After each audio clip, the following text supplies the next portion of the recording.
This is not a dream.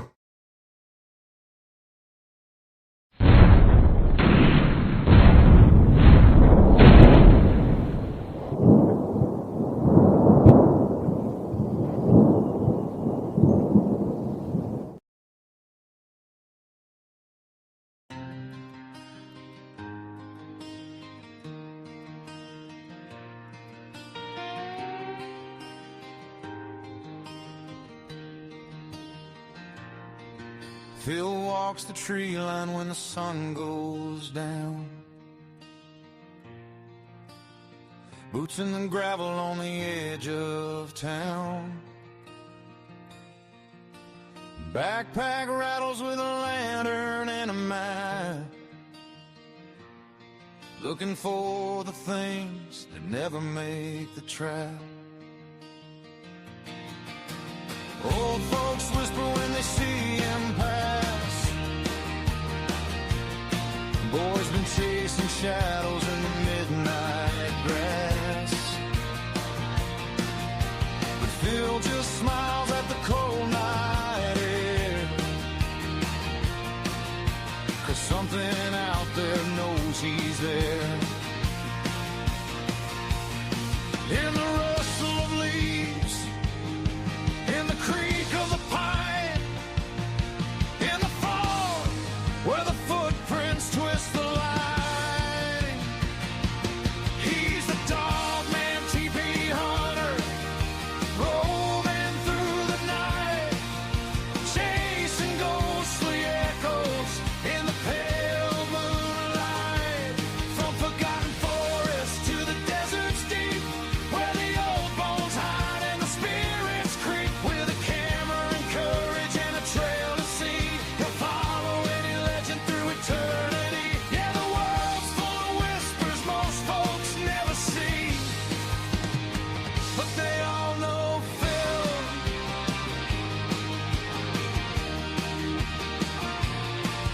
He slept in ruins where the cold winds cry, watch strange lights dancing in a cold black sky. Track bent branches where the tall grass sways, heard something breathing in the forest haze. Every dusty road and every haunted bed holds another secret he's about to defend. And when the fire burns low and the coyotes sing, you can bet he's hunting something strange again. Through the static and dark, through the myth and the lore, there's a howl in the hills he can't ignore. He's the dog man, TP hunter, roaming through the night, chasing ghostly echoes in the pale moonlight.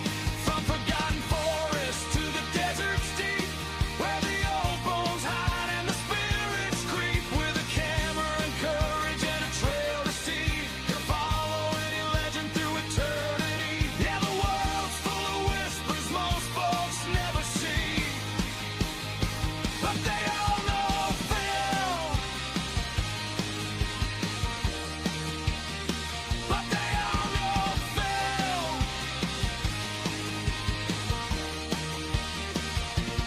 Maybe it's a shadow, maybe something real, maybe ancient footprints only he can feel. But the truth lives somewhere past the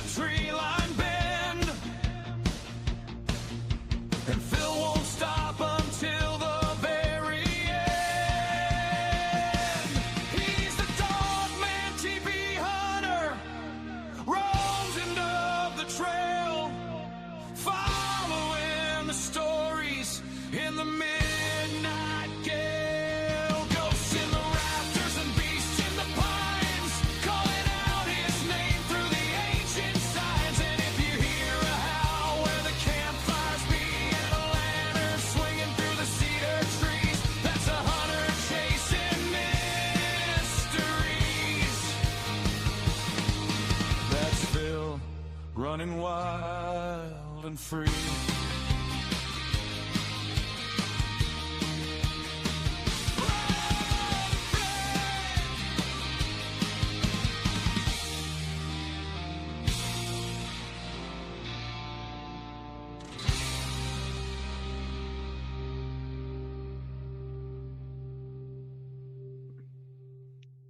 Oh, what's happened to my camera now? Hang on. Look. No, won't have it. Hold on. I'll bring Natalie on. Hey, Nat. Hello. Hello. Right. Just got to sort my camera out. I don't understand what's You've got a going bit on of with a it now. blackout going on there. Oh, would you honestly? You know, it's paranormal. It is. It's got to be paranormal. You know? Just I think you've got gremlins in your house. You know? well, this is it, isn't it? It's like, you know. It was working like literally what 3 minutes ago, 4 minutes ago. Yeah, exactly. I really just don't get it. Oh, hang on. Ah, right. Yay. Yeah, there we go. Okay. We're in the Welcome building. happy Friday. Hope everyone's had a fantastic, great week. I really do. I've been at work. We feel But sorry other than for that, you. Well, it's been saying good. that, I've been working all weekend as well, bank holiday, so. Oh yeah, of course. Yeah. I know. Well, I was going to swap you over because I've got all the comments there you go floating up towards my chest instead of your chest, as it were. Wink, wink. Well, it's my chin, isn't it? Really, at the angle I've got the camera. To be fair. Yeah, no, all the people are coming up towards my man breasts, and that's fine. I can live with that. Your moobs. I can live with that. Yeah. Anyway, I hope everyone's okay, and thank you very much for joining. You know, do appreciate it. How have you been, Nat? I'm okay. Like I say, I mean, it's working. It's just another. Everyone's like, "Happy Easter." I'm like, "Yeah, okay." Did you get many Easter eggs? Did I get you an Easter egg? No. Did you get any Easter eggs? I didn't Yeah, I get you did. an I Easter ate egg. mine well before Easter. Did you? Yeah, I went to Lidl and because it's like kind of a lot cheaper in there, isn't it? Let's face it. And went to Lidl and I had a really cool. Oh yeah, Reese's peanut butter Easter egg. You know, Right. yeah. Where do they But put the peanut butter in there? Are they the little ones? Or is it no, like you a get little giant ones and you egg get. filled with peanut No, it's butter? a big. It's a big egg. It would be so nice, wouldn't it, if it was like a giant egg filled just thinking. full of peanut butter? You know, that would be quite nice. But then, It would be you know, rather. yeah. But then I'd probably pancreatitis. Here I come. You know, that would be me. You know, I always that'd meant be to it. try Reese's, but because I like chocolate and I like peanut butter, I'm not sure about the combination. I always meant to try them and see whether they were worth it or not. Have you never had Reese's? Even a No, I little don't like think cup? I have, to be honest. Oh, look, I've Moorish. Yeah, they're nice. You know, yeah. you have to like So- peanut butter. If you don't like peanut butter, then don't worry about it. Yeah, no, I live on peanut butter pretty much. So Oh, you'll like Reese's then. I'd Yeah. probably like the Reese's. Yeah. Oh Yeah. no, you will. Yeah, it's it's the work of the devil. Oh, yeah, they sound a little bit like. Perhaps that's why I haven't tried them yet. As the temptation. Yeah, it's the work of the devil. Seriously, you know. But yeah, lovely. You know, it's you know, every now and then you got to dance with the devil. You know, sort of like when it comes to Easter and chocolate. You know. Well, this is true. Yeah, but other than that, no, it's been just with me. It's just been sort of like work and then coming back. Oh, I did do a video. I did do. I went out. Work sent me off to Thetford in Suffolk Oh yeah. or Norfolk. Actually, it's just on the border. And I went back to Thetford Forest.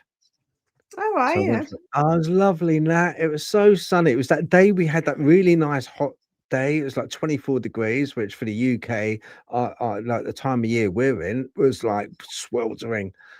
Yeah, it was lovely, and just like roaming around the forest. But and it was more of a monologue, really. I was going round, I didn't see anything before anyone thinks, "Oh, did you find it?" No, I didn't really. But there again, whatever you see on camera, I miss there. And a lot of times you miss seeing stuff, but on camera, in retrospect, when you look, you think, "Oh, hang on, what is that in the background?" Yeah, But I that's was just true. going round. You know how I sort of waffle? No, Just a little I, bit. I didn't know you waffled, Phil. I never noticed. A little bit, don't I? Yeah, so I was like giving a bit of a monologue, and I was mentioning about, the Bigfoot thing going on, and the documentary that's meant to be coming out, and then they withheld it, and it just struck me. It came into my mind, and I just started waffling on. And I thought, oh, I don't know, should I bring it out? Should I drop that video? Because a lot of people will probably be like, hate me because of it. But I thought, well, no, I'm gonna drop it. I'm gonna drop it because it's sometimes stuff that comes into your mind, and it's better that it comes out rather than be scripted. What is in your mind just comes out, and if people like it, they like it. If they don't, it's like what it is, isn't it? Well, it's But your channel anyway, anyway, isn't it? It's your opinion as well, so everyone's entitled to one. So yeah, yeah, yeah. yeah. Yeah, exactly. So I think, I'll give it a go anyway. We got a fabulous guest. Now, you interviewed this guest, didn't you? Yeah, but actually, roughly just under 12 months ago, 11 months ago. So Right. yeah, it's kind of like a calendar event. It's like I anniversary almost. know. So, looking forward to it. It's Yeah, no, he's a lovely, he's lovely a nice guest to guy. have I on. was chatting to him before the show. Yeah, really, really nice guy. And then when I thought the microphone was off and camera was off, 'cause I went to make a cup of tea. He turned around and said, "Oh, Phil, you big nose twat," and I was like, "What?" I was trying to be all serious. Yeah, Um, yeah, I'm sure. yeah, he's got really lovely long hair as well. Mm, And yes. yeah, when he thought the camera was off, it wasn't, and he put on this really heavy rock and roll music. It's like death metal music, and it was like giving it awful hair and everything like that. So yeah, he's quite out there, but lovely bloke. And a wealth of knowledge. So let's, without any delay, shall we bring on Kaedrich Olsen? Let's have a look. Hopefully the camera will work. I was going to say, Hey, hopefully the Kaedrich. camera will work. Hello. It's good to be here. It's awesome. It's good. It's good to have you on. It really is, mate. Really lovely to have you on. Thank you very excited to much be for here. coming on. I just want to quickly flip through because already we've got we've got Roxy B. Thank you very much. Delroy Kelly. Hello, Delroy Kelly. Thank you for being here. We've got Kate. Hello, Kate. Lovely. That music. I just honestly I should release it as a single, that theme tune of mine that you did. Absolutely fantastic. Goldfish Paranormal. That's an odd one. Don't know who that is. Bit of a strange on that one. Yeah, it's a bit odd, that one. I don't know, a bit odd there. Goldfish Paranormal. Susan Voosden, hello from Team GAPS, Ghost and Paranormal Society. Thank you very much for joining us. Appreciated. Keith Aston. Hey, Keith. Hope you're keeping well. Hello. Hello. Oh, hang on. What did Kate say? Is Phil secretly twerking? That was when your camera was off. We don't know if it broke the camera. I think that's what she was implying. Yes. Yeah. In actual fact, yes, I was. Facebook was like, we don't need anyone seeing this. We'll just blank it until you it just stops. don't need to see my butt on the camera. No, you don't. But yeah, I was secretly. Yeah, I was, to be honest. But that's between me and the confessional. Let's have a look. Yeah, right. Okay, I'm going to get to it. Thank you very much, everyone, for joining us on the chat. And I will, as the program progresses, I will skip back onto the chat and mention other people. Have you been, Kaedrich? Doing very well. I'm excited about all the things going on. My purpose in this life is to be a teacher, and so my brain never stops. So I'm always creating things, always putting stuff together and putting new things out there to teach, and I just can't stop. That's what I Yeah. do. It's Yeah. no bad thing, though. That means the muses are with you. If you keep coming up with it, it's a good sign. Progress. As Indeed. long as you're going forwards and not backwards. Always forward. Take that time to rest, take that time to take a breath, get things stable, and then go again and take a rest. But yeah, always moving forward. It's great. Oh. Oops. Okay, your Oh, camera's. your camera's gone now. Oh, I'm tell still you here. what. Are you still there? The gremlins. Yeah. You still there, Kaedrich? Mellow. Well, anyway, it's been a good show. Thank you, everyone, for joining. I was going to say, perhaps we should just quit while we're behind today. Yeah. He just says he's checking his camera, so hopefully it's the internet, and Yeah, hopefully he'll it's be just the back on in a internet. bit. I mean, He's still there, still around. So, but yeah. Yeah. I don't know what's going on at the moment. Do you know what? I don't think it's Mercury retrograde, but the last week or so I've been feeling like I've been in Mercury retrograde. But I'm pretty certain it's not. I think I can't remember when it starts or whether we've just had one, but it just feels like Mercury's playing up. But because of this communication problems and cross wires and things changing, it's normally Mercury retrograde.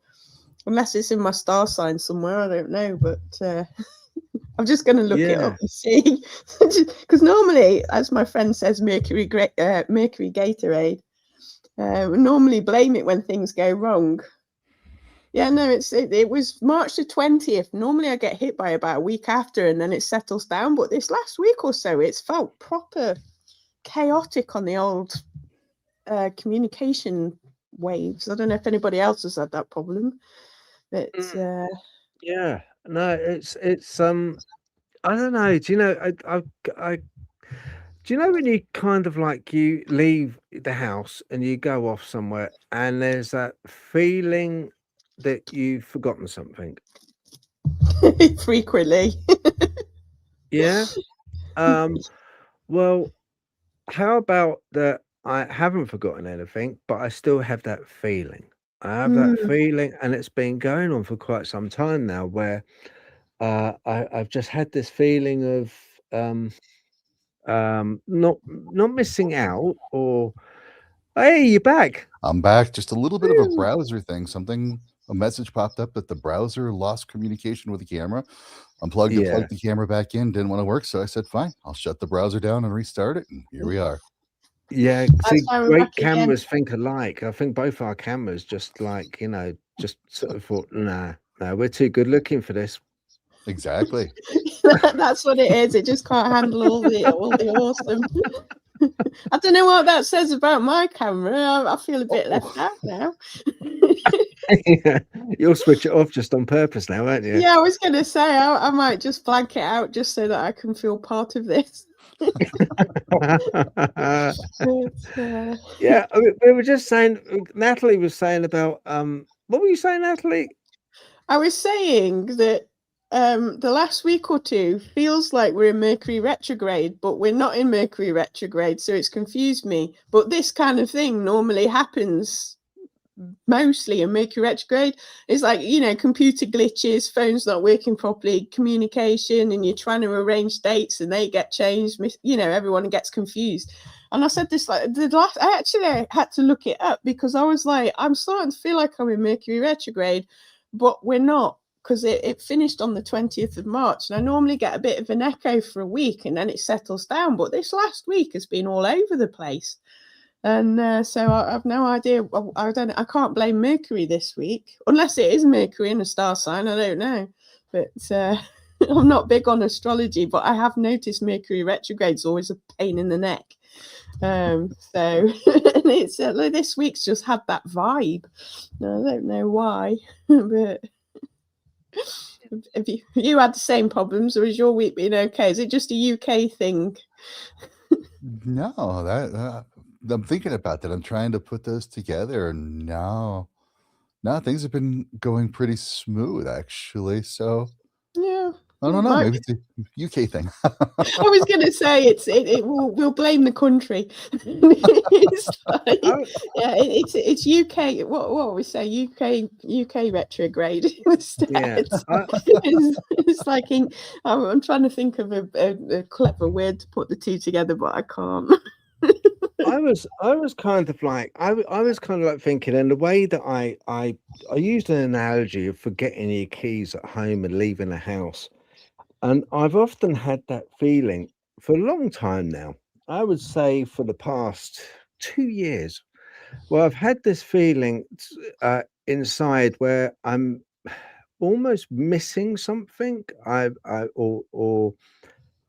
There's something which I'm just not doing, and I should. I get that strong feeling that that I kind of like am.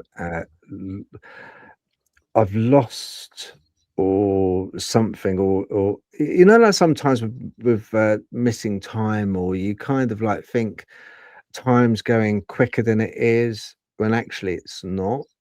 But you, it's our interpretation of it, but somehow it kind of like just lately, and a lot of people I've spoken to have said the same, that they kind of like feel that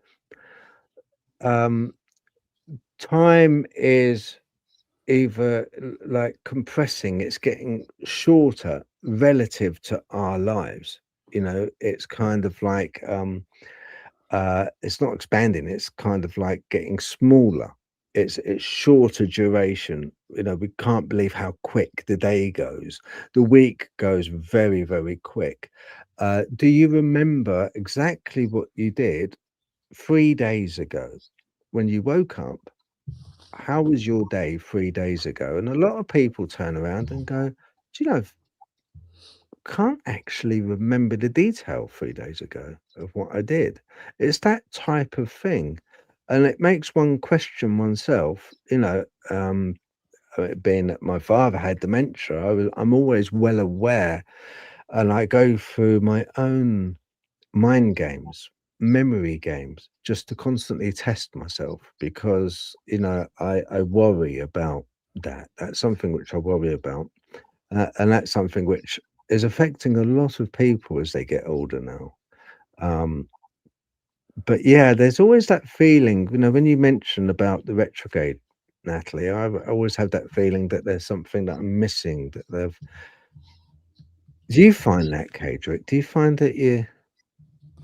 Absolutely. I mean, it's funny. It was just earlier today telling my wife she's a time machine, because whenever I spend time with her, it's like it goes by. It's like lost time, but because it's so wonderful. I love being with my wife. We have a great relationship, but there is something to that sense of time speeding up. And I'm not quite remembering what the mechanism is in our brain. I'm a big believer that time in itself doesn't exist at all. Everything happens all at once, layered with probability, possibility, and there's science to back that up. But it's our brain that interprets time linearly. And you can almost think of that part of our brain that interprets time is like a video camera that has a frame rate.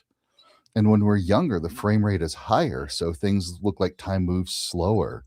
But as we get older, that frame rate starts to slow down. So time starts to move faster to our perception. And the older we get, the slower that frame rate gets. So you're absolutely right. As we're starting to get older, time goes by much faster because our brain is literally processing at a lesser speed. So things go by faster. Yeah. Yeah, it's funny you mentioned about the frame rate. That's one of my analogies I use for the paranormal and for a lot of things like cryptids. My I came up with a hypothesis of I call it the everything engine. But basically we're say on 35 frames per second, and we're on one frame of that film. We can't see the beginning, we can't see the end. We are just floating along that frame as it's jiggling through. And a lot of the entities that we see, are very brief. They're transient. They appear and then disappear. They're on our peripheral and they just flip by. And I surmise that it could possibly be that they're on 36 frames per second film. So as two trains opposed to each other go along, there's one point where the two trains will actually meet, and if someone's hanging out the window in one train and another person's hanging out the train on another window, there's a point that they will both see each other and they will both be static momentarily as they see each other before the trains then move on. Even though they're in motion, the relative frame rates will allow them to see each other and pass. And then as that one person on one train sees me, I will disappear and they will wonder, what on earth was that big-nosed idiot on that train? Whereas I will be thinking the same. Was that a ghost? Was that a strange entity?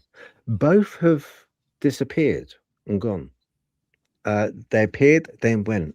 And I think frame rates and time relative to our perception is a very important thing to consider when we're dealing with the paranormal. Absolutely. And that makes sense because there's some theoretical science that talks about that there may be parallel universes where time runs backwards. And if that crossover point between those universes gets pretty thin, that analogy holds because maybe we're moving forward in time, like the train going one direction, and we encounter somebody in a situation on time that's going the other direction. So they'd be like that train going the other way. And just for that brief moment, we saw each other and wondered if each other was a ghost. That makes Yeah. sense. Yeah, it's just an idea I had because, and I gauged these ideas because, as yourself, with experience, because we basically have these experiences from an early age. We spoke a little before the show, and so it's more a case of we experienced the impossible, the improbable, before really we experienced relative life, relative existence as we know it. And I formulated the hypothesis based on that I experienced, the fleeting, the ethereal nature of it all. And I kind of surmised, well, it could be that instead of frequency, it's only just surmising, instead of frequency, maybe it's velocity. But yeah, it's like with. Can I ask a question, Kaedrich? Have you had any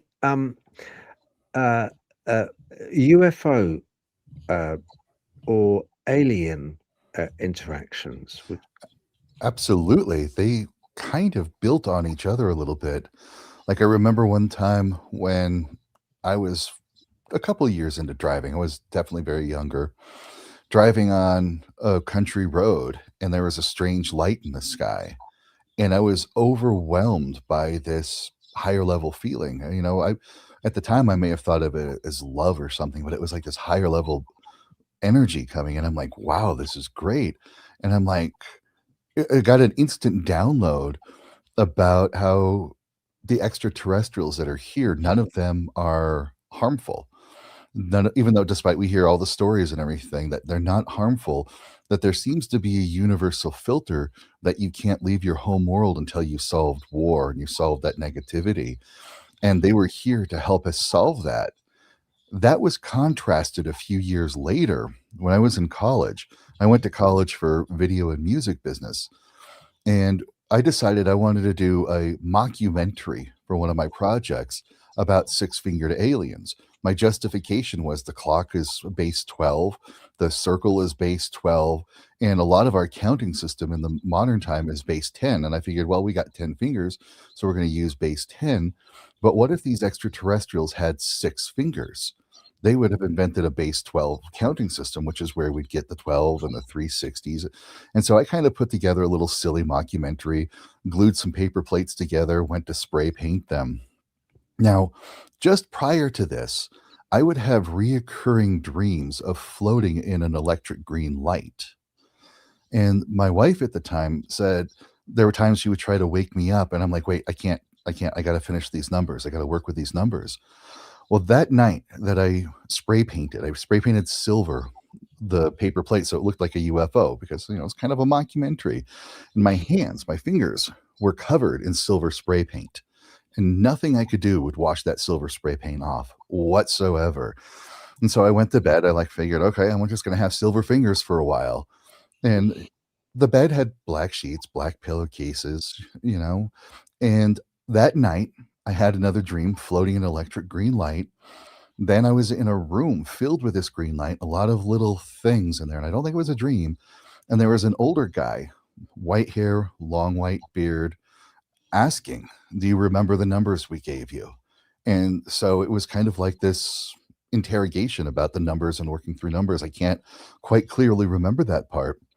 That morning I woke up, the spray paint on my fingers was gone. Wasn't on the bed, wasn't on the sheets. My roommate at the time, when he woke up, said he had a very similar dream, but he had like this little hole on the side of his ear, not in his ear, but on the side of his ear. That was just a perfect little hole. No blood, no scar tissue, no nothing, just a perfect little hole. And nearby, every night, there are these weird sounds going on, very strange sounds. And the only thing I can relate that to is some of the commonalities, the common stories I've heard of, not necessarily abduction, but kind of being taken up to a craft and being shown things and taught things and then coming back. So it was a very interesting experience that I still don't quite know what it was, but I kind of relate that to extraterrestrial activity. It's unusual because, like you say, we've talked about this before, haven't we, Phil? That the range of experience with what people believe to be extraterrestrial seems to cover quite a lot wider variety than we're led to believe. Because, like you say, the standard one is the greys and the terror and everything else. But there are a lot of people that have had that they come back with like extra abilities, or they're healed, or like you say, they have information or even just contact. And it's not just a black and white thing as we're led to believe, which is quite curious, isn't it? How we always seem to sort of fall towards sort of fearing things. It's quite strange, really. Phil and I were actually talking a bit about that, how we default to fear. And my understanding of that is our Paleolithic ancestors gave that to us. It's something that is hardwired into our biological systems. We've got the amygdala, which is like the fear response that will literally trigger the brainstem. So we go into fight or flight mode instantly, even before we know what's going on. And then it passes that alert information to our prefrontal cortex so much later. So then we can stop and start to evaluate what's going on. But if you're not aware of that, if you aren't aware of this internal process, if you haven't learned how to question your fear and get a better evaluation of the data rather than the emotional response, people will start to default to that emotional response and then build off of that. And that creates these narratives that get shared, and that builds a pattern inside of us. And our brain loves to have patterns because it's a low energy state to have a pattern. And it's like, I heard about this. This is what was going on. And then it becomes a perception, an artificial perception of the incident that happened based off of that fear response, based off of that pattern. But when we can take that pause, when you can take a breath and let that prefrontal really kick in, it overrides that emotion. And then we can give a different meaning to that situation where we're going, what was that? What is this all about? And I think that is where we get a lot of our fear conditioning from, is just this perpetuation of these fear-based narratives from somebody misinterpreting an event that happened to them, and then they continue to share it, and it becomes like a game of telephone where the story gets changed and altered and exaggerated, and then all of a sudden that becomes the narrative that everybody's operating on, until they start having these experiences more and more and questioning them and trying to evaluate them, and then they go, oh, this isn't so bad. But that's our default state, to go into fear, because it protected our Paleolithic ancestors for hundreds of thousands of years. So we're not going to overcome that hardwiring instantly. It's going to take us some time.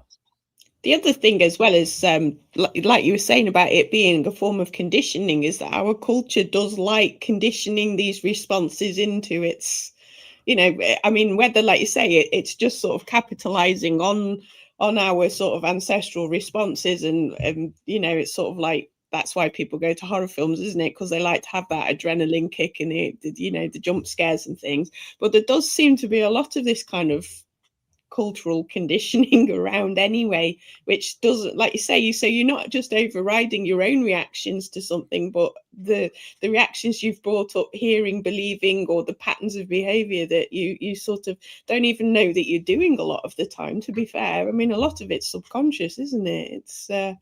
It's a lot to unpack when you start to realize. Like you say, you have to question it. Yeah, we've heard the phrase that sex sells. Well, fear sells as well. But fear, when we're having that fear-based narrative, we've also been conditioned to have sort of a helpless response to that. You know, we hear whatever that fear is, us versus them, or this is something evil. Then we default to authority and like, oh, save me, protect me, make this go away. And so we're constantly externalizing our agency. We're externalizing agency to the thing we're afraid of. We're externalizing our agency to some authority place. And like you said, it's capitalized on, quite literally. That's where a lot of money comes from, not just in the horror movies, because they're fun. My wife and I watch horror movies all the time. They're great. But, you know, in all sorts of political systems and religious systems, in any sort of group dynamic, there might be somebody there that's going to capitalize on that fear response, because it literally does shut down a higher executive function. It literally makes us open to like, okay, take care of this for me. And when we start to learn how to take back that agency, we start internalizing that agency. It's like, okay, this happened. I'm feeling this. I'm thinking this. What can I do about this? It takes back our power, and it gives us that ability to reevaluate, to reassess what's going on, and change course for our actions and our internal beliefs and our internal emotions. Because now you're saying, what can I do about the things I'm thinking and feeling and doing? Instead of, oh, they're telling me to do this. Oh, I need them to do this for me. I'm doing it for me. And it changes the dynamic incredibly when you take back your agency. Yeah, no, I agree with you about that. I was reading a book a while back written by a guy that was I can't remember the name of it, but he studied the you know, the very early, I think it was Methodists. They were a little bit evangelical at the time. I think it was about, I can't remember when Methodist says it, so don't quote me as fact. But it was when the Methodist movement first came about. And they were talking about how people were being converted, and that they found that there were like 4 types of people, 2 of which were extremely susceptible. So one of them was that if you can get them into an excited state, that they absorb the programming, because like you say, they defer to authority, and it makes sense to them, and it's sort of like either through fear or excitement. And then the other ones was like the peer pressure and, you know, the need to conform, which again is a form of fear. And the 2 that were the most resistant to the sort of like the programming based on fear and excitement were people that were just calm. Like you say, they just like, you know, so then you can keep rational. But and also the people that were already extremely dysregulated. So the people that were sort of like already, you know, over or paranoid in that they were in too much in the fear state that they couldn't take on board whatever programming that they wanted to take. And it's like, if you look around you, like you say, even, you know, just because this was one of the original pastors, I think it was one of the original pastors, I can't remember his name, was saying that how he goes about it, pretty much, or somebody noticed the patterns. But you do see these patterns a lot of the time, and like you say, when you start to feel people trying to sort of jig you up and rile you up, you have to sort of go, wait a minute, I need to calm down, because I'm starting to not be able to think. You know, the 2020 was a good example of that. I mean, I didn't watch any news. I mean, I don't have a TV anyway, but I literally didn't watch anything. And so it's like, because I was like, no, this is fear. I'm not going to sort of be overridden by it. And it's like, so I think that helped me to get through it a little bit better, because like you say, I was able to stay calmer. But it is quite interesting when you watch around you. It's perhaps more obvious at the moment than it's ever been of how people are getting riled up about silly things very often as well. It's not even like the big overarching themes. It's very silly little things, and they just end up arguing with each other. And like you say, you're thinking, well, if you weren't in this excitable state, you'd be able to have a conversation, but you can't while you're wound up. I think a lot of it reminds me of a song, and the song goes a little bit like this: row, row, row your boat gently down the stream, merrily, merrily, merrily, merrily, life is but a dream. What I mean by that is, earlier I said when I had that feeling, and it was as if I've left my keys in the house when I left the house. There's this niggling feeling in the back of my mind that I just can't quite grasp why I'm having this feeling. And after analyzing myself, why am I having this for so long, for many years now? And I came to the conclusion, and to use an analogy, that I am on the boat and the oars don't work anymore. And the current of the river is taking me further and further down the river. And I can't stop. My control has gone. And I feel that very strongly. And more to the point, I feel even more that the people that are in charge, they're starting to lose control. And I think partly it's because of the advent of this fabulous tool that we've now got called AI, which is able to almost instantaneously survey vast amounts of information and then cough it back up in a surmised manner, which is can be both alarming, informative, or funny. But it's giving me the impression of almost an entity in its own right. It's given me an impression that what vestiges of control we did have is starting to seep away. There's a bigger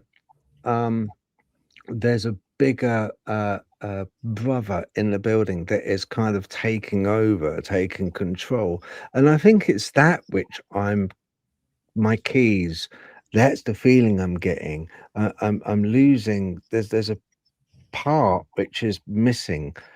And I think it's the control part. I'm starting to feel a lack of control over my own life, my own judgments. Everything that we have and everything that we do and everything that we are now is given to us. So everything that we watch on TV is pumped out at us, and it's interpreted by us in a manner that is set out by something else. Everything that we eat, we're not hunter-gatherers anymore, so we have to go to the shops, the malls, the supermarkets, the Walmarts, and we are buying what is provided for us, like a baby we'd provide for a baby. and that's the same, and that's the feeling I get. And it's for there's a part of that which I know it's the structure of society, and I know it's the way it's got to be. It's very difficult unless I go totally rogue, off grid, and live in some sort of tree trunk somewhere. But you know, it's just, I think it's part and parcel of that.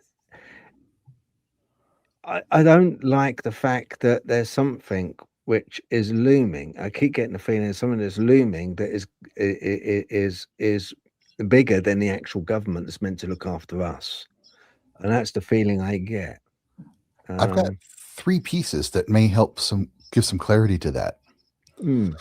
If we look at the actual numbers, the statistics, the raw data, rather than what media and social media is telling us, we are living in the most peaceful and prosperous and healthiest time in all of human history by a massive degree. I mean, it's massive.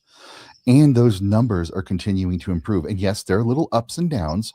You know, we've got some conflicts and wars going on right now. They're going to happen. But again, media and social media wants to capitalize on our fear response. So they're going to sell us the scary stuff because most people don't know how to look at the statistics. Most people don't know how to interpret data and see what's really going on. But we are really conditioned to tap into that fear response. And collectively, that fear response will create zeitgeist. When working with paranormal entities of all kinds, we human beings are master creators. We create paranormal entities like crazy. I will say that more often than not, when something goes wrong in a paranormal situation, it's not a natural born entity, but rather a human created entity like a thought form or an egregore. And I do consider zeitgeist to be an entity that is built up by this collective fear or this collective reaction, I should say, not response, but reaction. And it really taps into that, sometimes that us versus them. You know, the media will rile us up and say, oh, look at the villain du jour. Let's go get them. And that builds up that zeitgeist. 2020 was an example of that zeitgeist. And it's that big, dark thing looming over us that we are all collectively tapped into. And it's perpetuating that fear cycle. But the way that we get out of this and the way that we change this, and this is what's working, is when we do our own shadow work and we do our own spiritual growth for the sake of ourselves, not for the sake of anybody else. And I know it sounds selfish, but what happens is you're doing your own inner healing and your own inner conscious growth, your own spiritual growth. You are inserting that information into the collective unconscious. And that makes it so much easier for everybody else to do what you've been doing to gain the healing that you've been getting.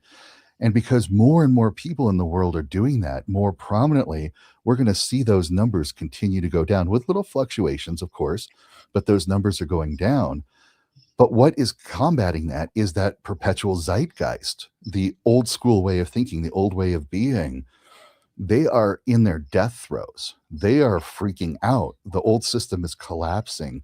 The old way of controlling people and getting people riled up is failing.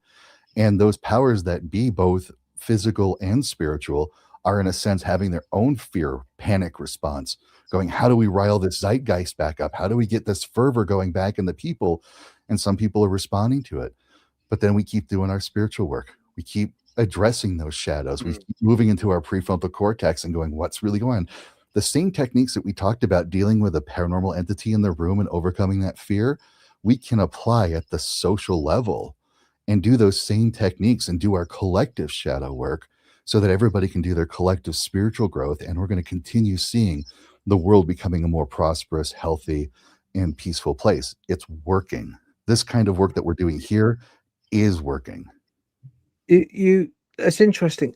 You work with higher level entities, what you call whisperers. Yes. Who provide you with insight into the afterlife and shadow realms. Okay. Given that you also teach that humans can accidentally create thought forms and egregores, I mean, tulpas are for a personal level. I could create a tulpa, but egregore is more of a group created entity. But through consistent emotional energy, they're created. How can you be absolutely certain that the whisperers aren't just powerful thought forms created by your own lifelong immersion in the paranormal? I love that. I love that. I've got 10 rules of interacting with the paranormal. One of them is test and validate everything. Even if you think it's a guide coming in, test it, challenge them, push back. And what I've noticed, if it's a lower level entity or a tricksy human being, somebody that has their own agenda, they will always have a sense of urgency. You got to do it now, now, now, now, now. Or there is some sort of consequence. If you don't do this, this is going to happen. And so when you hear those kind of messages of urgency and consequence, say no thanks. You can go do your own shadow work, you can go do your own healing. I'm not going to work with you. A higher level being doesn't care. They could be gently persistent. They're very subtle about it. They're like, here's something to think about. Here's something to study. Here's a nudge in that right direction. But because they exist outside of time as we know it, where these other little things don't exist they live in the time frame we do. Those higher level beings don't care if you get it right now or next lifetime or the lifetime after. They just know you're going to get it. So they're incredibly patient. And you make a really good point. How do I know it's not a high level thought form? It's because when working with thought forms, their communication is very simple. It's like scare me, make me angry, feel aggression. Very, very simple. It's like one line of code, like one line of computer code. And when dealing with a human spirit, they can have these more complex conversations. They can have more details going in. But when you're working with a high level being, all you're going to get is like a little bump. You're going to get like this little nudge. You'll feel like a little input of energy. And you'll be sitting there going, what was that? And then all of a sudden, it's like a zip file that you downloaded that just expands. And now all of a sudden, all of this detailed information out of nowhere. And you're like, how do I know that? Where's it coming from? And that's how higher level beings talk. Not only do they not care if you get this information and understand it, but it's just like a little blip that comes in. But that little blip says so much. And it's very interesting how this correlates even to some of the psychological practices in this world. If you find a person that is over explaining, talking too much, saying too much, constantly going and going, they're doing that for a sense of validation, for a sense of appealing and people pleasing. So they, in a sense, have themselves as a lower value person.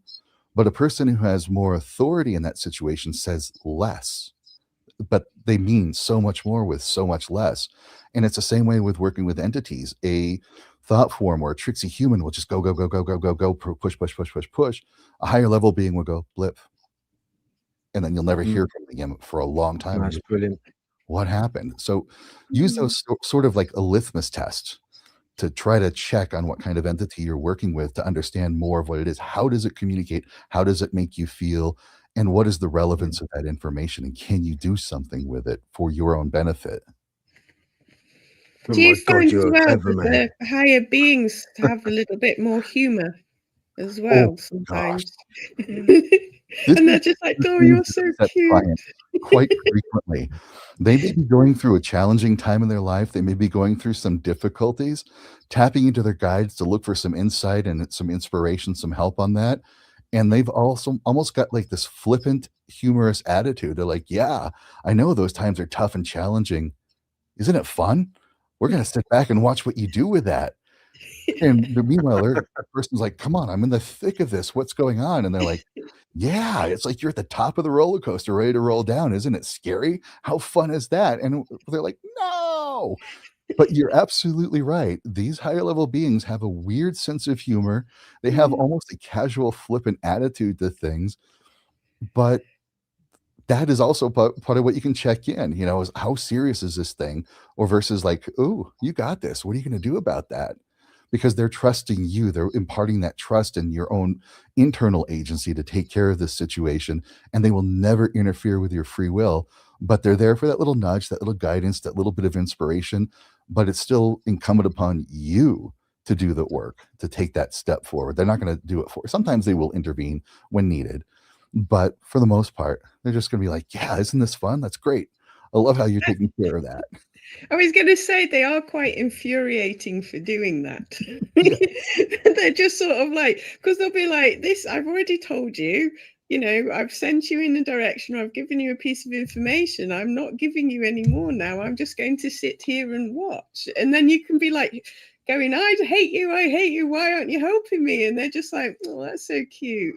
It's like, I've already told you, go off and do the work now. It's like, I'm not holding your hand for you. I'm like you say, here to help rather than tell. And I think you're right about the lower beings tend to want to tell you what to do, rather than sort of like guide or point in the direction, or say, well, it's your job to figure it out. I've given you, what you need, and it's like, go off and do the work. It's like, I think you're quite right there, to be fair. It's I've cussed mine a few times. And they've just gone, oh, you're so cute when you're angry. And I think some of the confusion, if not some of the disparity, happens because we feel from our own subjective perspective that we're dealing with something big and profound, and we need a big, profound answer to the problem. We want something, snap their fingers, boom, it's gone. Here's your answer, taken care of. But they give us these little things, this little tiny nudge. Do this little tiny thing, but do it regularly, do it often. And then we're like, how is that going to affect anything? And I see this all the time with my clients. I've learned not to give the big solution, but give the little technique, this little tiny thing. And if you're doing like a bunch of different things, it's a linear growth. You are doing linear growth, but you do these little things, and it's like a little nudge, a little baby step. And there, sometimes it gets frustrating because you're trying to solve the big problem, but it starts to grow logarithmic because those little tiny steps compound logarithmically. And then all of a sudden you're shooting up out of nowhere. And what looked like a problem at one time is like, oh, I get that was kind of a lesson, not a test or anything. That was just kind of a way of learning this technique and to learn this internal process so that I can advance at a much higher rate. So they're also going to give us just these little nudges and not the big, profound solution that we want, because we want to be rescued and not do those little tiny baby steps, which can be so frustrating to do at first. Yeah, because it's you're completely right about that, because it's like, A, it's usually the one thing you don't want to do, or the one thing you're avoiding doing, and B, it's always something small that you need to do regularly. So it's like, when I get it with the horses very often, when people go, oh, I can't do this, and I was like, you just need to practice this one thing. Have you been well, I've done it a couple of times. And I was like, well, you need to do it more than a couple of times. And then all of a sudden this will get easier, and then that will solve itself. And it's like, it's always the one thing they win. I don't know what it is with the human brain. It's like, it's almost like we can't comprehend that something so small can be so profound until we apply it and it happens. And then you're like, wow. And then you take it a little bit more seriously about some of the smaller things. But it's like, in a weird kind of way, it's always about basic small stuff, and everyone wants this massive big one solution, bam, it's done. But it's very rarely, it is more small, repetitive practice. It's practice, isn't it? It's called a spiritual practice. You practicing. So yeah, exactly. I completely agree. I'll give you sort of an example of that. I was working with a client recently who had been doing his spiritual work for years. He really tapped into some really good stuff. He was connected with his guides, getting downloads, and then all of a sudden everything shut down. He felt that there was like a darker presence near him. His health was starting to suffer, and this went on for months. And so we started to work together. I reached out, I felt it, and I was kind of surprised. It felt like an archon. It felt like something very different. It was very archonic energy that was thriving off of his suffering. And the technique that I gave him was to just be neutral. Of course, take that internal agency. I'm thinking this, I'm feeling this, I'm experiencing this. So you take that agency back, but then be neutral about it. It's like, okay, I see you're poking me with that. Oh, okay. I can feel that feeling. Okay, I'm feeling that thought. Whatever. Just be neutral. That's very difficult, because that our amygdala brainstem response wants us to react and go, no, we got to fight this off. We got to, and it's a big, profound thing when you're dealing with an archon. It's one of those big nasties out there. And we want that, instant somebody to come in, bring in Thor, smash it with a hammer, bring in Kali, chop off the demon's head, make it go away. But I gave him that neutrality practice. Just be super neutral, because the reaction that you give, no matter what that reaction is feeding that archon. But if you just remain neutral, no matter how it pokes, no matter what it says, no matter what it does, you're like, yeah, I'm hearing this, I'm thinking this, I'm feeling that. So what? Neutral. Hard to do, but it's a tiny little thing. But I give him kudos. He practiced that many times a day, several times a day, and he stayed consistent with it. After a week, he started to improve. I could feel that this thing was off to the side, just kind of watching, waiting for a vulnerability, waiting for an opening. He reinforced it. He kept doing that. And the more he did that, the easier it got to just be neutral, no matter what was going on. After 2 weeks, that thing was completely gone and has left him alone. His health is improving. His abilities are improving. He's moving at a higher level. He's receiving higher level downloads, which were confusing because it wasn't coming the way he used to, because he was able to reach that higher state through a consistent, persistent, tiny little practice that compounded and had a profound effect after 2 weeks. But 2 weeks it took. Wow. Can you just explain briefly what an archon is? Is that related to Gnosticism? Yeah. Archon? I just remind me what one is. I recognize the word, but I'm not 100% sure what yeah, it it is. does come from the Gnostic tradition, that these are some sort of, and I have to put my own interpretation on it, that these are some sort of interdimensional beings. They are not necessarily, and I'm going to say necessarily, not necessarily created entities, but there's some other form of entity that operate on a different level than we do. And in the Gnostic terms, they thrive off of something called lush, which is our fear, our aggression, our hostility. In the Old Norse tradition, they were called the Thurs. The Thursar for plural. And they were a type of giant. They always had names like Hati, the hater, Angerboda, the boding of suffering, that sort of thing. And they were in conflict with gods and elves. And you remember in the Norse tradition, elves aren't like pointy ear, pointy hat things. They are ascended masters. They're higher level beings, even higher level beings than the gods. And so they were a threat to these kind of things. They were in this sort of conflict.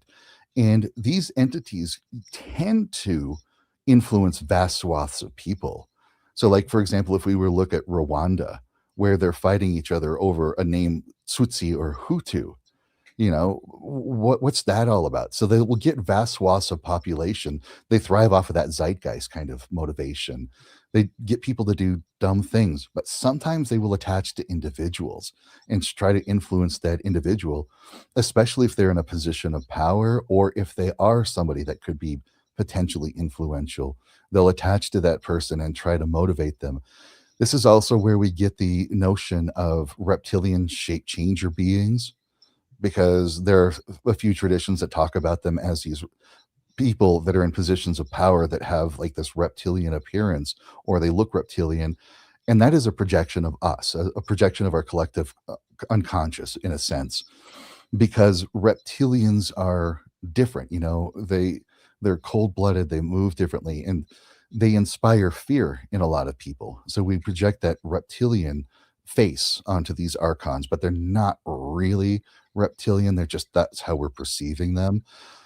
So they can influence people in positions of power, or very potentially influential people, or they can influence vast swaths of people. And for some reason, they do thrive off of our negativity, but they starve in neutrality. For example, maybe there is a conflict going on that is being spurred by an archon or Thurs. And then the peacekeepers come in. And what do the peacekeepers have? Guns and tanks and bombs. So they're creating more suffering. So that archon is like, cool, bring on the peacekeepers. This is great, because it's just more of that suffering. So reaching that neutral place, not even positive, not even negative, just like, okay, I see what you're doing, and not reacting, just responding with neutrality. These things just like, they get bored. They're starved off. And that's very difficult for us human beings, because, that amygdala brainstem, that Paleolithic response, we've got to react. I got to protect myself. I got to protect my family. I got to go us versus them and shut them down. Whereas if you're like, no, you're going to do your thing. You're going to be who you are, and I'm not going to stop you. That's okay. And that's how higher level beings approach it too. They're like, yeah, these things are here. Yeah, they're doing that. What you going to do about it? What are you going to learn from it? What are you going to take away from that disastrous situation? And I will tell this to clients all the time. You may or not be responsible for what happened to you, but now you're 100% responsible for what you do with that. And that's where you get that power back. Like these things, this archon is messing with me. I can't do anything. Well, like, no, it's messing with you. But what are you going to do about it? Just be neutral. Just like, cool. Okay, you do your thing. You be you. I'm not going to change you. I'm not going to try to stop you. Just do your thing. And those things will just leave you alone. Like after a while, they will leave you alone. Yeah, they can be a little bit persistent if they think that there's a chance. But it is true. It's like, like you say, very often you'll be like, oh, right, yeah, it's you again. Exactly. I completely concur with that. Okay. Like, just to clarify, Wolfen works really quickly. TP hunting, a bit of a weird one. I know the name is, okay, but I've had it for quite a while now. It's because I used to go out in the woods. Okay, I still go out in the woods and I look for structures. Yeah, the TP structures and other structures which are inexplicable. Okay, some are made by people, some aren't made by people. Some are very strange. I believe to read them a little bit like almost three-dimensional. Let's have a look. Forest versions of crop circle, if you like. I think they are made by cryptids, and that's where the name sort of stuck and got from. So just to clarify that. With in view of what you've just said, Kaedrich, I wanted to ask you, where do you stand with the consciousness? A person's conscious mind as opposed to their subconscious mind. We have our brain, obviously, but we then have a consciousness.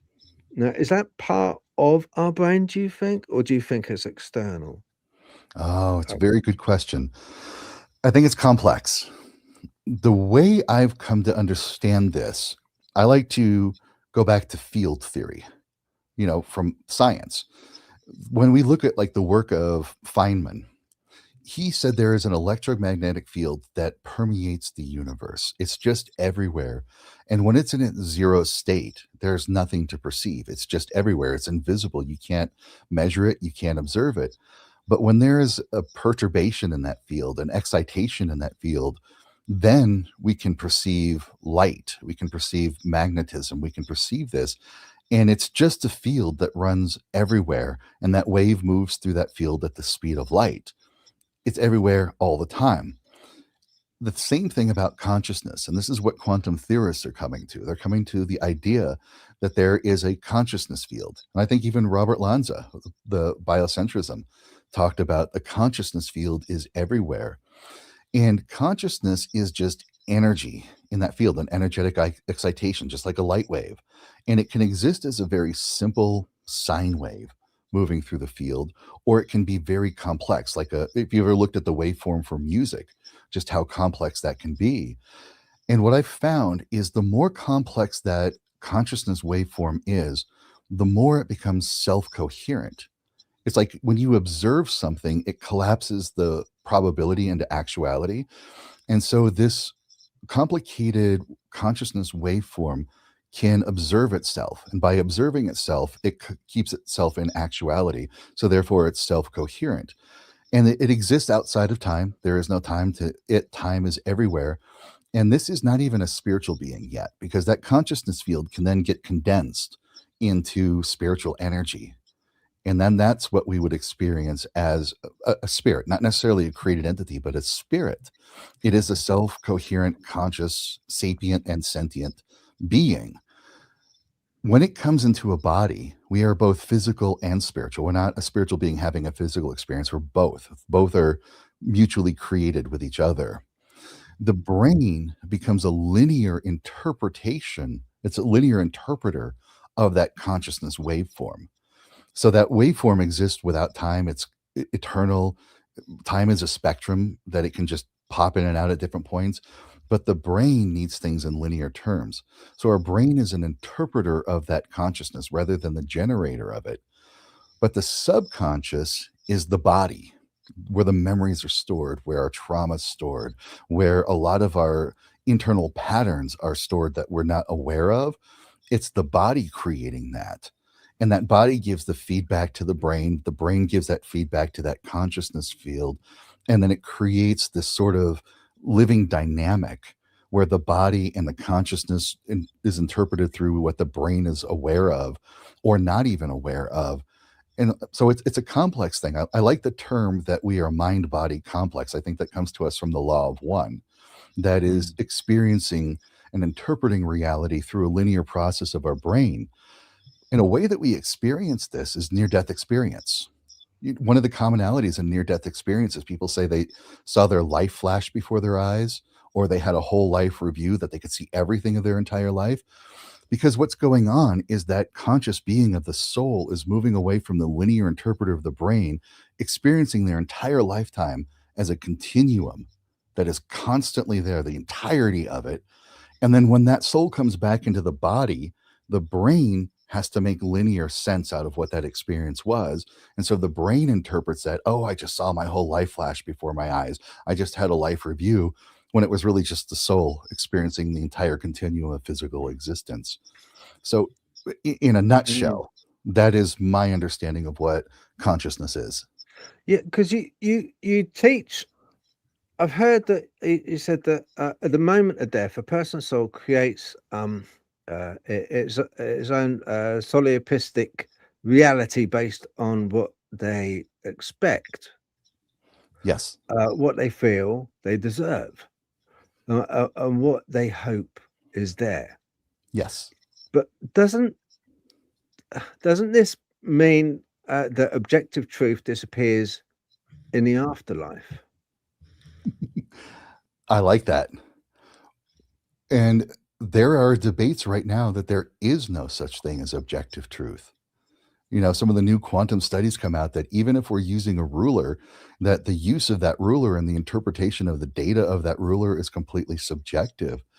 And it is true. In the spiritual realms, it's very difficult to find an objective reality because it's all a subjective interpretation. Imagine this. Let's just kind of give you this model. You're sitting in a room and you're in the center of that room, and we experience that room as a separate thing from what we are. But in the spirit realm, until you grow that level of awareness, the room that you're sitting in and your awareness in that room are the exact same thing. It's all the same consciousness construct. But that observer in the middle of the room thinks that it's still a separate entity from the room. And so you are constantly projecting your internal state to create what that room is. And that room is just a reflection of your internal reality. But there's that training. There are those people that help you to start to develop a way to interact with the subjective realities of other people. And so you start piecing together a more complex version of reality that we as physical humans would misinterpret as objective reality. But then you have to get to another higher level to see what all of those subjective interactions are really like and the network that's created.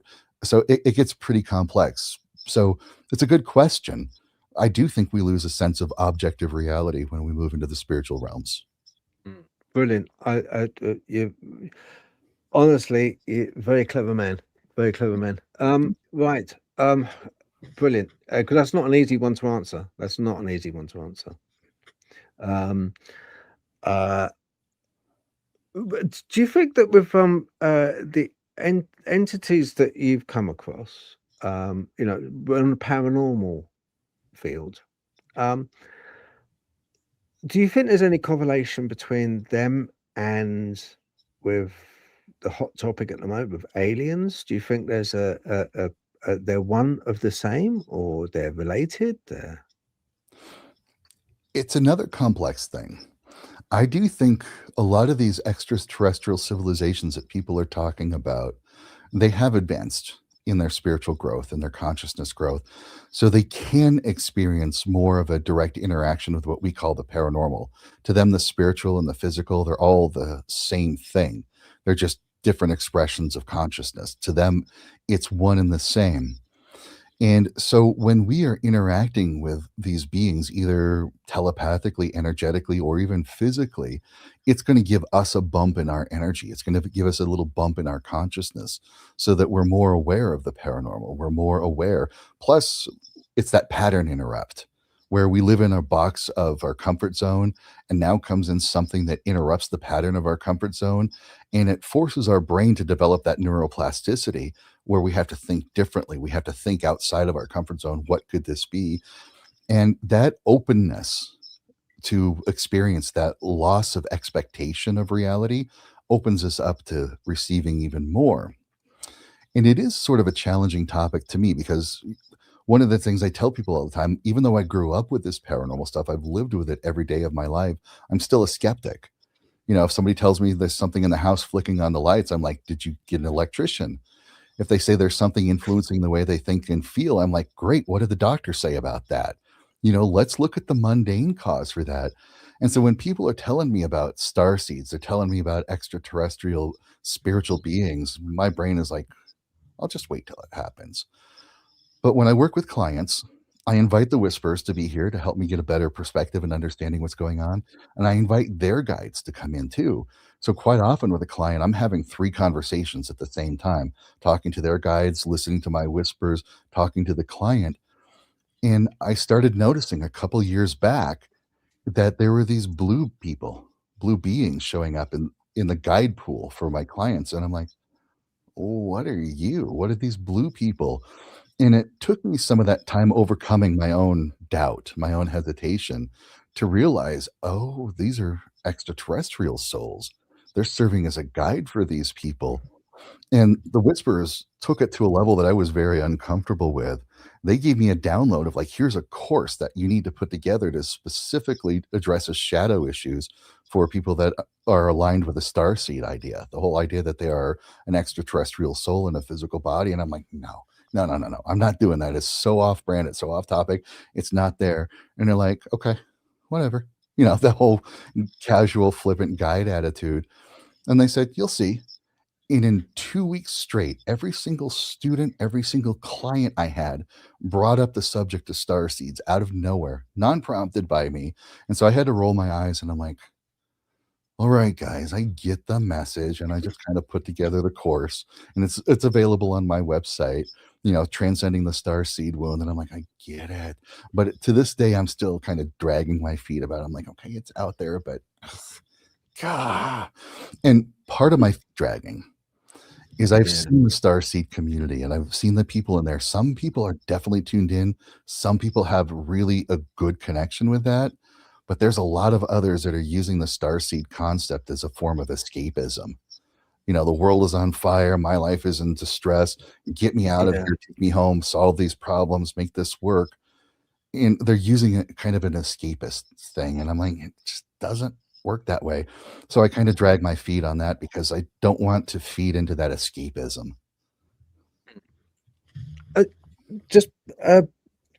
You mentioned about, because you do actively help people, you do advise people, you are a teacher for this because of your experiences. You do help people. Where exactly is the line drawn between psychological trauma and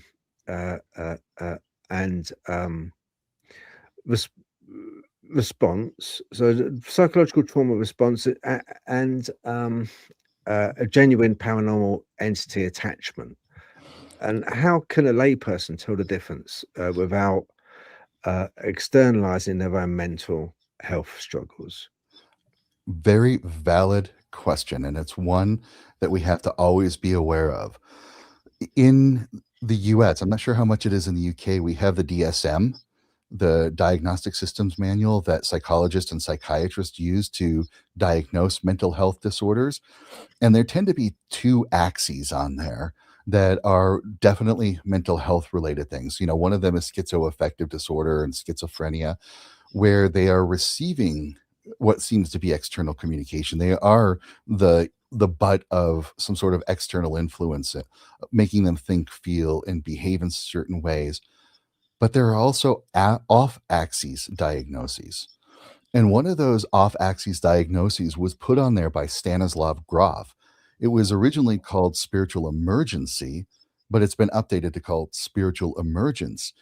And this is where mental health professionals have to be very discerning. And I would say even spiritual people have to be very discerning, because spiritual emergence looks very strongly like schizoaffective disorder, very strongly.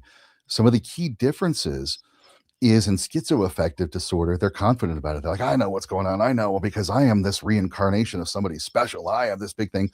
Or the messages that they receive are destructive, self-destructive over and over and over again. Where in spiritual emergence, the messages are never destructive. They're never violent. They're never self-deprecating in any way. They're in fact promotional. They're like, hey, you're good at this. You can do that. Here's something good to go on. And the key thing that I look for is in spiritual emergence, the person is questioning, why me? Why is this going on? In schizoaffective, they don't think that they have a mental health disorder, but in spiritual emergence, they go, I think I'm losing my mind. I think I'm going crazy. I think I'm developing some sort of mental health issue, but the professionals are not helping me at all.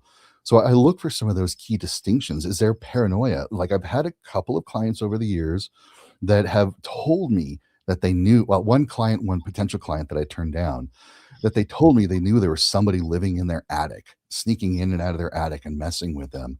That's that paranoia that goes along with schizoaffective. And I'm like, I'm sorry, I can't work with you. This isn't something I can help out. But if there's somebody saying, I think there's something in the attic, it doesn't make sense. No, it's not up there. I look for that questioning. I look for that doubt. I look for that openness to learn. But at the same time, that thing in the attic for schizoaffective is out to get them. With spiritual emergence, that thing in the attic is like, it's like they're watching over, they're protecting. Maybe it's an old person that used to live here, and and they get up there and it's like, yeah, it was like a little kid that used to live here and they like to play in the attic, so they're still here. Yeah. That's one of the key differences that I look for, and that's how we can differentiate a mental health disorder versus some sort of spiritual activity. No, that's good. It makes sense. Makes absolute sense. Yeah. No, that's very good. Thank you. Andy Penn, 1039. Good meeting you as well, Andy. It was good meeting you. He says, Phil, could we ask why guides always seem to be from the past, never the future? I like that. I like that. And that's one of the things where I'm going to challenge us to let go of linear time constructs. What if there is no past? What if there is no future? What if there is existence? Because I have seen guides from the future. I have seen guides that know what's going on. But for the most part, they don't exist in any sort of time frame. I'll give you a really strange example of how time does not exist on these levels. I had a client whose brother had died from suicide, and she was very spiritually connected. She was able to connect with her guides. She knew about Seance, but she couldn't get in connection with her brother. She wanted to know if her brother was doing okay. She wanted to know what was going on, but she couldn't connect. And I tried to connect, and I couldn't either. I'm like, what's going on here? So I called in the brother's guides, and the brother's guides like, yeah, he's kind of stuck. Like we talked about, that room is a projection of your inner state. Sometimes that could lead to not so wonderful experiences on the other side. And so he was locked into that state, and nobody could really access him. But his guides are there waiting, watching, waiting for that moment. Like, is there a spark? Are we ready to talk? And we were conversing, and there's like no solution showing up. But all of a sudden, the brother in a healed state, a higher state, came into the room and said, thank you for the help that you gave me. Thank you for the work that you did. I'm like, what did we do? What's going on? And he gave me this advice to give to the sister. This is what you did. This is what worked for me. This is what got me out of that. And this is what helped the most. And so I gave her that advice. She started doing that. And so when we let go of those time constructs, linear time constructs, and we realize it doesn't matter past, present, future, who cares? It just doesn't exist that way on the other side. We realize there is no past, present, future. They just always exist, always have, in all of those sort of time frames. So you can literally have a guide from our linear perspective that exists in the past and the future at the exact same time. And then they're coming to meet you whatever moment you're in. You could also argue as well that if some of the guides are presenting themselves as figures from the past, that might just be a better way for them to communicate with you that you would recognize as well. Presumably they're not fixed in form either necessarily. So You are absolutely so we correct. wouldn't recognize a future guide, would we necessarily? Because it's not in our experience. That is absolutely true. That's a very good point that you made there, Natalie. Thank you. It's okay. Okay, right. I'm just going to put up. Right. Okay. If it's okay, I was going to show the people at home a couple of things, and that is your web page. Okay. Let's have a look. Let's get this up. Where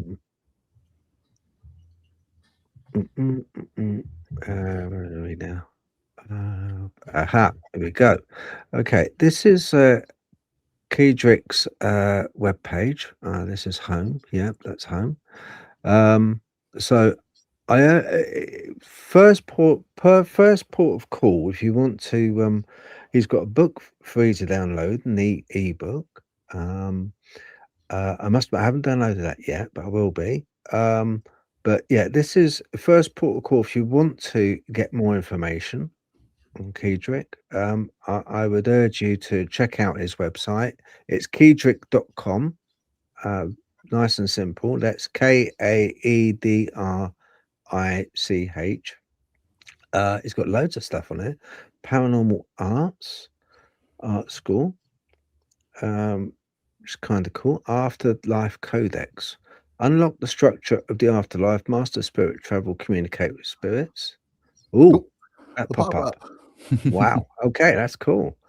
Yeah. So I would urge everyone, if you're watching, check out his web page here. Yeah, just go and have a little look. And also, now check out also his Facebook.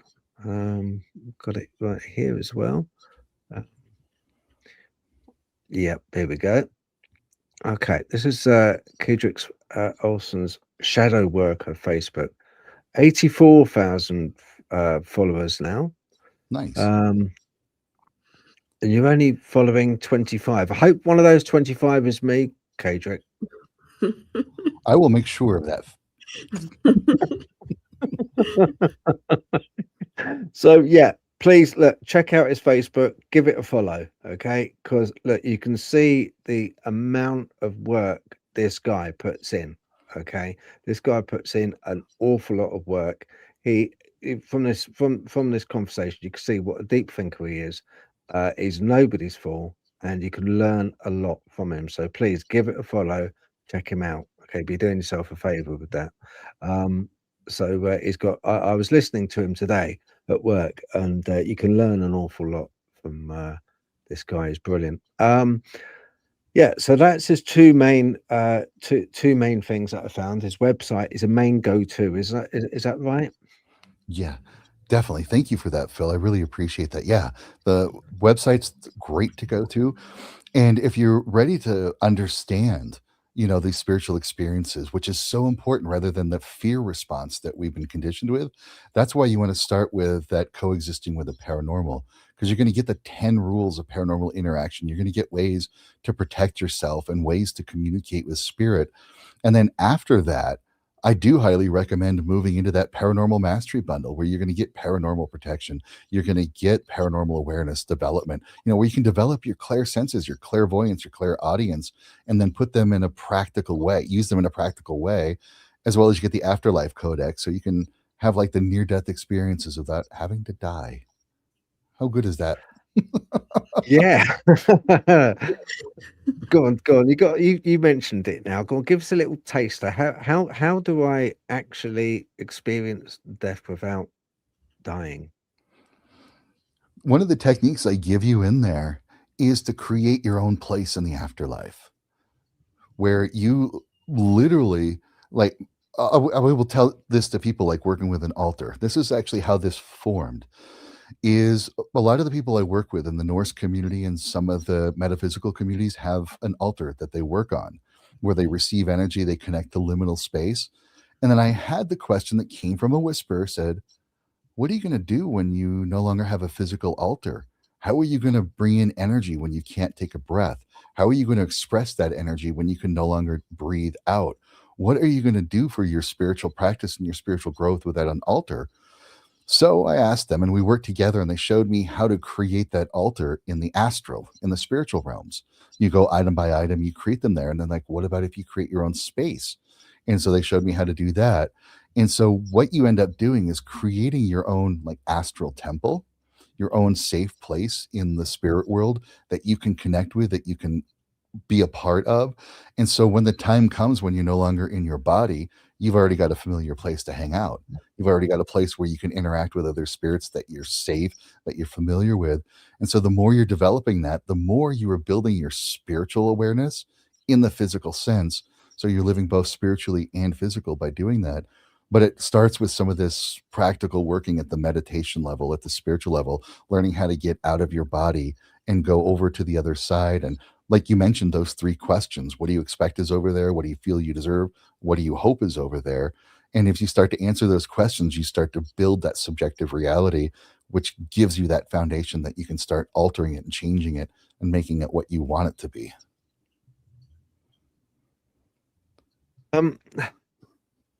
The only reservation I'd have, the only slight reservation would be, I do believe that there is entities out there which don't want our best interests at heart. Some people would say demonic entities. That you argue that entities attached to people are not demonic or evil. Is that right? Correct. Okay, but rather neutral. And you give them the name of parasites. Yeah, they tend to be very parasitic in nature, for sure. If these entities are just acting on natural instincts, like a mosquito, how do you explain the extreme destructive and seemingly malevolent phenomena often reported in severe hauntings or possessions? When it comes to the extreme hauntings, most often what I found, those are the egregores.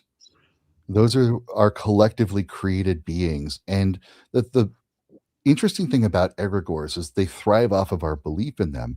So they're going to do the things to us that reinforce our belief in them.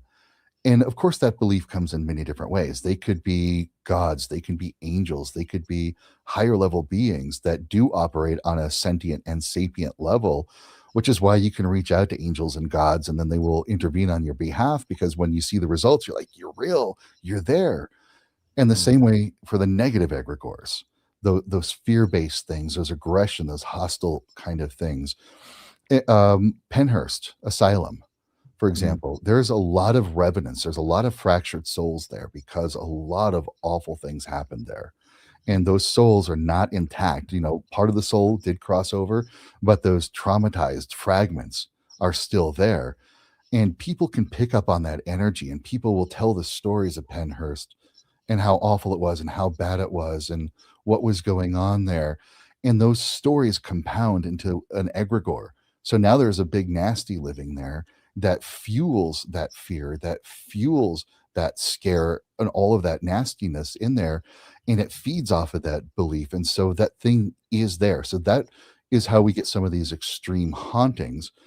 And a lot of other times when I've seen clients that have had bad paranormal problems, it's because it's self-generated, you know, poltergeist effect, it's thought forms, it's all these other kind of things that compound that give that demonic kind of presence.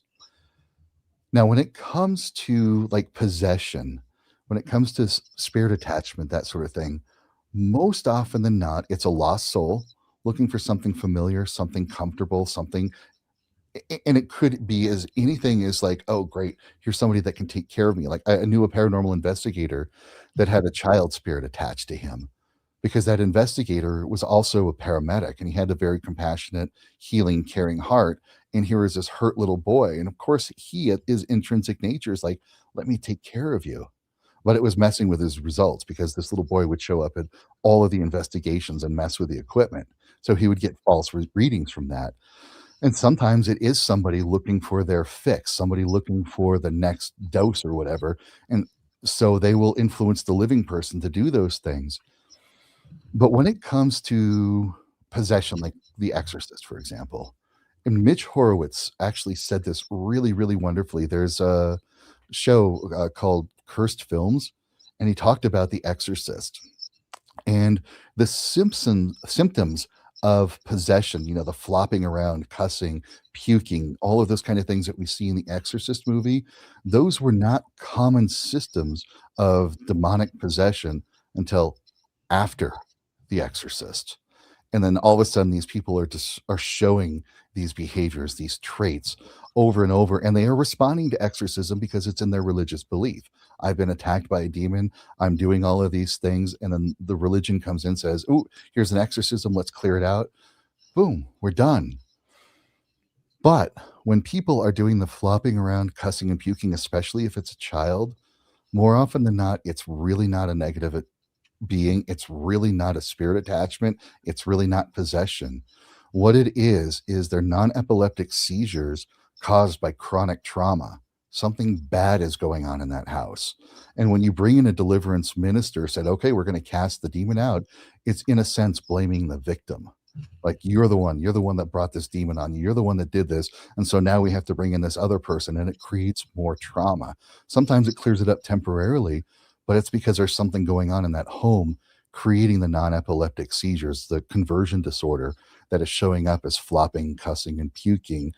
And when we go to demons, classical demonology, you know, the 72 demons of the Goetia or the false hierarchy, every single one of those, and I mean every single one of those, without a doubt, was a deity in pre-Semitic religions, like the Canaans, the Babylonians, the Macedonians. These were beloved, trusted, beneficial deities that, of course, and we see this in human history, whenever there is an invading culture or a conquering culture, they demonize the previous culture. So those deities were turned into demons, and that's what people believe. And when I actually connected with one of these demons and talked about it and said, what's going on? Why are you here? What are you doing with this? And they're like, you know, we've been around for thousands of years. We've interacted with humanity for eons. Do you think we would really take the time to get into the body of a little child, flop around, cuss and puke, and just be completely ineffective? We've got better things to do than that. So I have a hard time subscribing to demonic possession and demonic activity based on the experiences I've had and the communications I've had with the Whisperers. I think that is a continuation of that fear-based narrative that is shutting people down like crazy. We did wonder, I was going to say, was it, I can't remember if it was Andy we were talking to, and we were saying, like you say, with some of the sort of like deities that get displaced, we did wonder whether some of those things were sort of like a result of like not them being angry at being misrepresented almost. So the way of interacting with them is changed, so the presentation of it changes. And I don't suppose a deity could get frustrated particularly, but it's possible that, like you say, the form of them has been twisted by the following culture that's taken over, and these deities can no longer interact in the way that they expect to, and it somehow comes out a little bit screwy, you know, and you know, perhaps sometimes they're a little bit annoyed because they can't interact with you the way they're expecting to.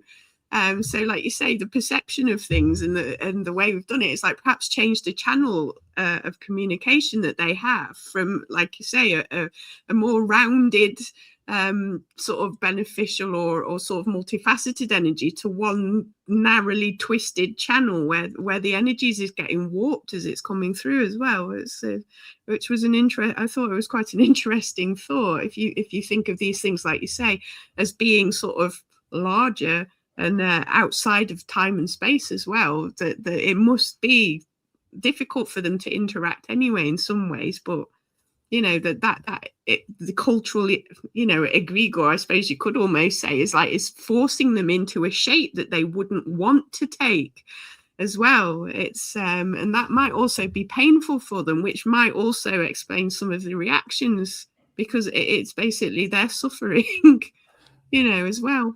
And I thought Exactly. it was interesting. It was an I've interesting way of looking at it. I've got 2 points on that. In my 10 rules of interacting with the paranormal, the 10th rule is all paranormal interactions are co-created. You cannot remove yourself from it, your perceptions, the thing that you're feeding into it, your interpretations of what's going on, and that creates that dynamic connection. So we always have to take that internal look. How am I perceiving this? How am I interacting this? How am I interpreting all of this information? And the other piece is you are exactly right. In those pre-Semitic time, these were deities that were, in a sense, free. They were given offerings, they were given devotion. People looked to them for the help that they could give. And there was a sense of freedom to that. But when the Goetia was written and Solomonic magic, you create this triangle of art, which is like a triangle with a circle in it, in some of these old names that are put around it, and you summon the demon into this place, you capture it, and then you demand of it, and you order it around upon threat of punishment or torture that it do these things for you. So it's very confining, it's very restricting. And that bled into our modern time where people are looking more to the Goetia rather than the ancient sacred ways of working with these beings. And that 10th rule comes back in, that co-created response. How are you approaching this being? Are you approaching them as a demon that you have to confine and control and demand? Or are you approaching this being as a wise, ancient being that can intercede, can interact with you, or can help you? It really comes down to your approach to that. And the more people that have taken that Solomonic, the Goetia approach to it, the more it's kind of altered our collective perception of how to interact with these beings. So of course they're going to react to us in the way that we are trying to perceive them. Yeah, no, Yeah. it was quite interesting, like looking at it from a more, because we have a tendency, like you say, in a way, because we are linear anyway, we have a tendency to want a format. And it's sort of like, and these things are actually a lot more multifaceted than you think. Even if you think about we're here and they're there and they interact, it's still, there's more to it than just that, like you say, on so many different levels. And I think you're right about because I mean I've had in my experience like a couple of things that I've I think one of them was I can't remember, one of the Buddhist ones, and I was like sort of like asking it questions, and it sort of turned around and went, nobody's ever asked me that before, nobody's ever worked with me like that before. And I was like, oh, okay. And it's sort of like, and that's when I sort of started thinking about it. These things are sort of like, they're used to a formulaic sort of like interaction with you, and then when you change the interaction, sometimes it confuses them a bit, or sometimes they find it refreshing, like, all right, okay, you're a bit different, and like I won't interact with you in the way that I normally do, because this is new or relatively new if you're an old being. But yeah, it's an interesting thing to spin around in the head. It's very interesting. I absolutely agree on the same lines, and I've been saying the same thing. We are necessary. We're very necessary to these entities, whether they be ghosts or aliens. They almost need us to become what they project. They need us to believe in them, and they need us to see and witness them to actually exist. It is a little bit like, it harks back to, if a tree falls in the forest and there's nobody there, does it make a sound? It's a little bit like that. And I know it's a bit of a head spinner, but the more I see of things going on around which are a bit more woo, the more I come to realize from people's accounts that yes, they actively, when they are witnessed, they actively bring upon a lot of witnesses extremes in emotion, either fear, or feelings of being elated, being almost angelic feelings are brought to the forth.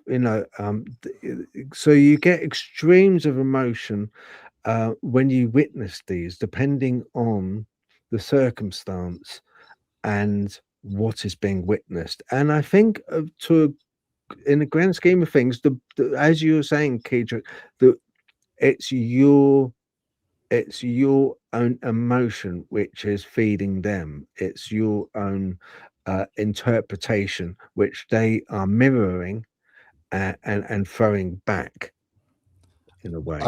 I love that. And that actually ties in to one of the comments I saw here from Ready Steady Retro, because what you're saying is actually reflected in his comment there, that he was in a haunted house. The priest came in because he had lack of faith. And that priest coming in made the situation worse because the priest was showing fear. The priest was stoking up that fear. This is something I've seen repeatedly. And one of the rules, and I'm going to come back to this rule, but I want to put it in there so I can remember it, is that when you're interacting with the paranormal, you want to be coherent in that interaction. I'll explain that in a minute, because that priest was coming in with that sense of like, oh, let's bring the spiritual in, but he was afraid of it. And maybe he did some sort of a house blessing, or maybe he did some sort of exorcism, not sure. And it's not a demon that's there. It's a tricksy person. It's just a person that's just a jerk. And now you do this house blessing, you do this exorcism, and that jerk is like, oh yeah, you think I'm a demon? This is great. Let's go play with this. And to my astonishment, one of my favorite authors on the paranormal is Allan Kardec. And he has a few books that are channeled through automatic writing and table tipping. And he said the same thing, that the reason why these things get worse is because the priests are bringing in their fear. The priests are projecting that into they're bringing that authority. This is a demon. This is something out to get you. That riles up that fear, and it makes it worse. Meanwhile, because it's just a person just being a jerk. So they're going to get to be a jerk. And this is where I got to have to do a soapbox moment. I'm sorry.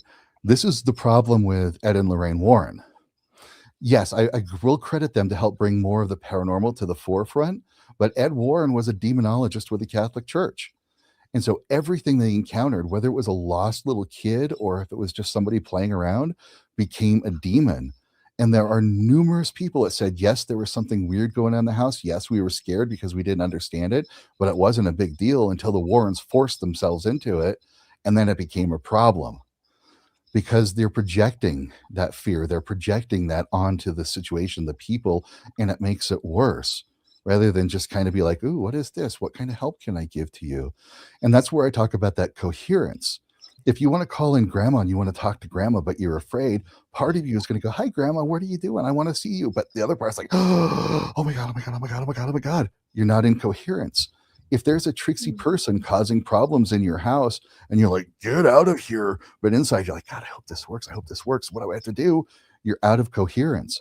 But if you could tap into that sacredness, that joy, that wonder, that just like, wow, this is cool, even that neutral, and you're completely there and you're like, yeah, I see what you're doing. That's cool. That's fun.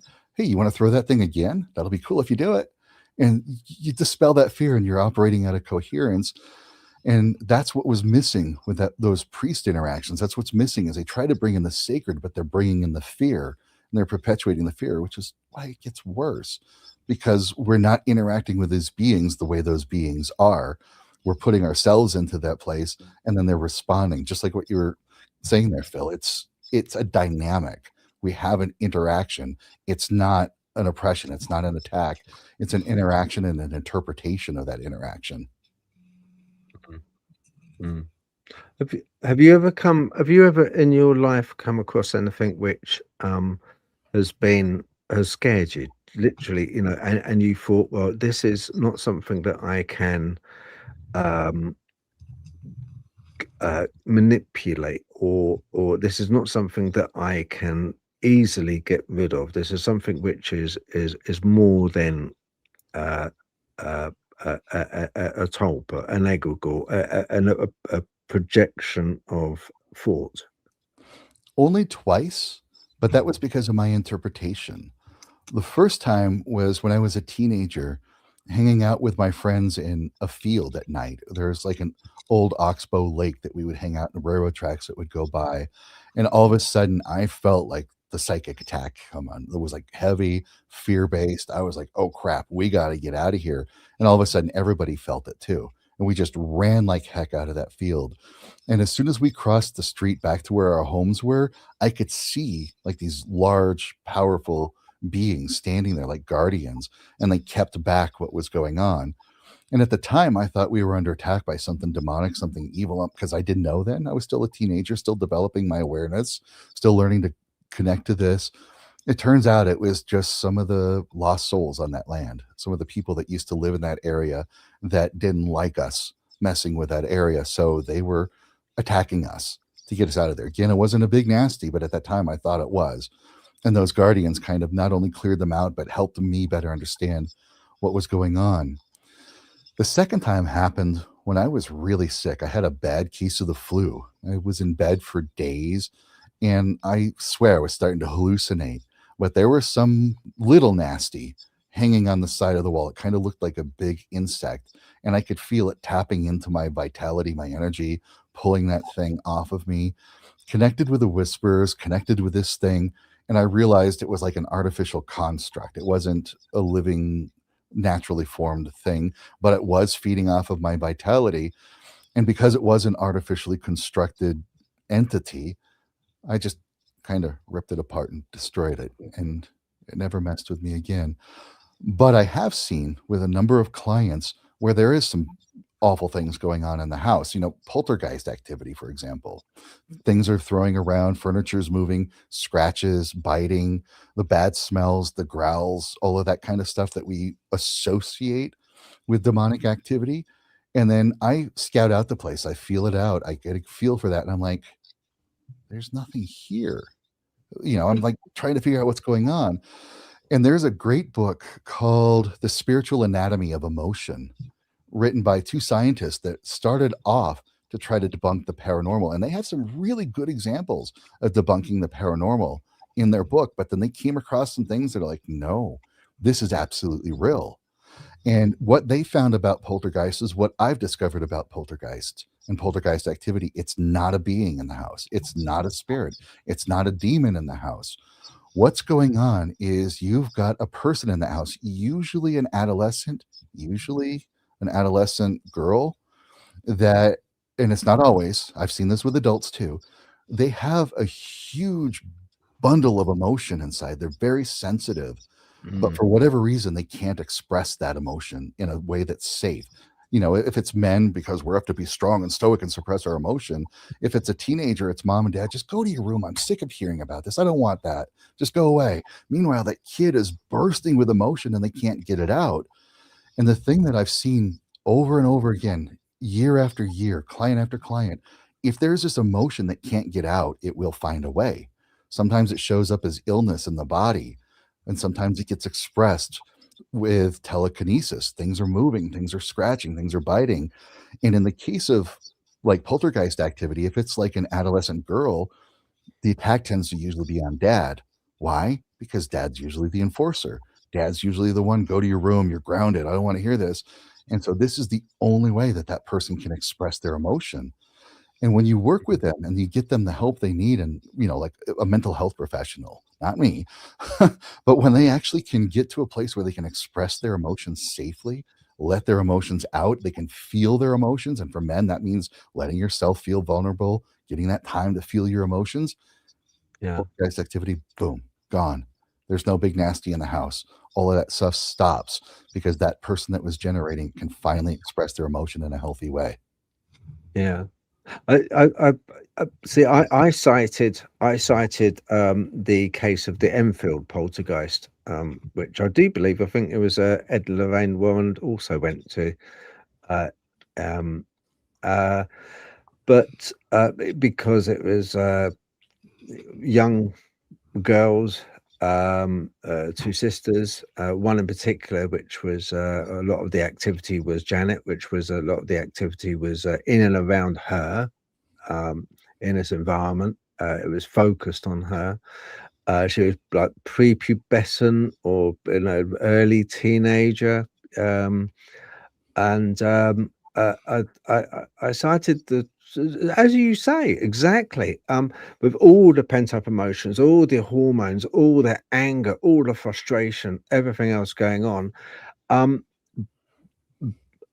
I believe that there is a well of energy, and I think that well of energy, some people can, like you say, with Tulpa or Egregore, can manipulate into an entity which asserts itself and presents itself in a manner that is acceptable to that witness at that time. But I do think that there is a well of energy, and that well of energy can manifest. Maybe to one, it would look like, for instance, it would look like an old man that used to live there. To another, it may be interpreted from that well of energy as an alien. To another, it may manifest as something completely different, a white lady, the archetypal white lady. But I do think there is a separate, almost, when we spoke of consciousness, there is people that either have been put into comas or suffer a coma after a trauma, and very often, when they're flatlining, the synapses, there's no synapses going on. The hippocampus is just dormant. Their whole brain activity is basically gone. Their body's kept alive by a machine, but they do pull through. If they're young enough and stuff, they do pull through. And at that moment, there's been cases where after they pull through, they say, "Oh, nurse, thank you for coming over and holding my hand." Or, "It was great to see my daughter come in and visit me. She kissed me on the forehead." Even though at that time, their mind, their conscious mind, their brain inside their head was defunct, gone, not there, not actually working, but there was an external consciousness, which I believe, like a boson particle, is all pervasive around us like a river. And I think we dip into it, dip out of it, and that energy can manifest. And I think you're right there. I like that model. I absolutely agree with that.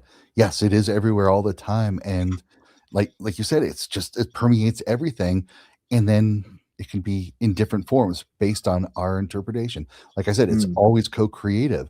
When this is one of the things I teach when I do seance, and I teach people how to do seance, and I'll put it in sort of a different framework, that there is a spirit there.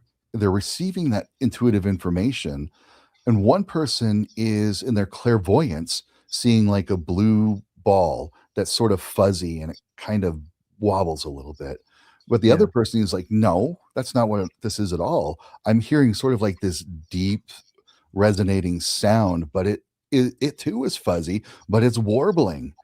And I'll say you're receiving the exact same information from that spiritual being. It's just one person is interpreting it visually, the other person's interpreting it audibly, and they're just using their own internal understanding of how to process and interpret that information. And so sometimes that being needs to look one way for one person and to look another way for another person based on their own internal patterns and their own internal structures so that it can move into their conscious awareness. Yeah, brilliant. Absolutely brilliant. No, the way your mind comprehends things is spot on. I think absolutely spot on. I love that. I love that answer. We're coming up to 2 hours, Kaedrich. We usually sort of like stop it at around 2 hours. But I could talk for ages. I've just got one question which I've been dying to ask. Now, does spiritual knowledge, if spiritual knowledge stops working and gathering information leaves, say, people, stuck in a repeating cycle, what is the single most dangerous trap you see in the modern spiritual community when it comes to people trying to apply this knowledge And why do so many fail to achieve actual spiritual sovereignty? What I see as the biggest thing is shadows. Our shadow work. These are the things that we picked up over the years, the things that people told us who we're supposed to be, how we're supposed to think, how we're supposed to behave, that are so divergent from who we are authentically. And that, like in the spiritual communities, especially like the new age communities, they are creating shadows unintentionally. So, for example, a person is experiencing anger for whatever reason, something's making them angry. And those spiritual communities are like, oh, you're operating at a lower level. We need to just bring some more peace, love, and light. You're not doing your meditation right. You're not doing your affirmations right. You're not doing this right because you should be past that anger by now. And so that shadow of guilt and shame is like, oh, I guess I'm just not good at this. I guess I'm not doing this. Well, guess what? You've got a physical body with a brain stem. You're going to get angry. You're going to get frustrated. You're going to get hangry. You're going to get depressed. You're going to get whatever. That's a full part of the human experience. And when you recognize that you're going to have the full range of emotions and it's okay, that there is no guilt or blame or guilt about any of it, but then you can be aware of that emotion and say, yes, there is a proper time and application for anger. There is a necessary part of fear. Like, what am I afraid of? Is this protecting me from something? What's it protecting me from and why? And you make friends with that fear. So a big thing that's holding people back and keeping them from reaching spiritual sovereignty is by ignoring their shadows, saying, no, I can't be angry. No, I can't be frustrated. No, I can't be sad, because those are low level. They don't have any place in my life.